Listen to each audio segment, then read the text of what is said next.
झुलंता अवस्था युवक मृतदेह उद्धार जाजपुर जिला चंडीखोल स्थित मेडिस्ट होटेल जड़े युवक झुलंता अवस्था मृतदेह उद्धार होईछि।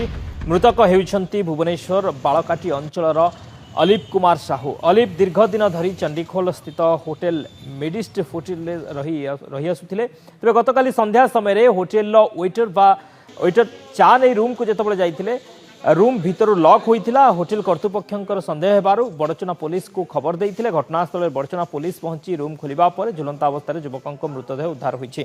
घटनास्थल परिवार लोके पहुंची बड़चना थाना लिखित अभियोग करिसेंति। केउ कारणरू युवक मृत्यु होइछि से नै घटनास्थल बड़चना पुलिस और साइंटिफिक टीम पहुंची तदंत चलाइछि।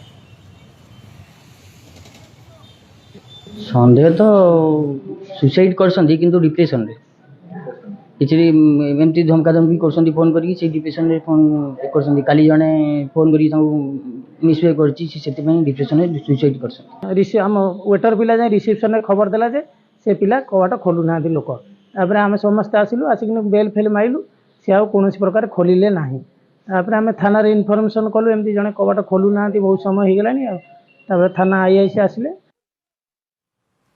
झुलंता अवस्था मृतदेह उद्धार होईछि। घटनास्थल में बड़चना पुलिस साइंटिफिक टीम पहुंची। जाजपुर जिला चंडीखोल स्थित मेडिस्ट होटेल जड़े युवक झुलंता अवस्था मृतदेह उद्धार होईछि। मृतक हेउछंती भुवनेश्वर बालकाटी अंचलर अलीप कुमार साहू।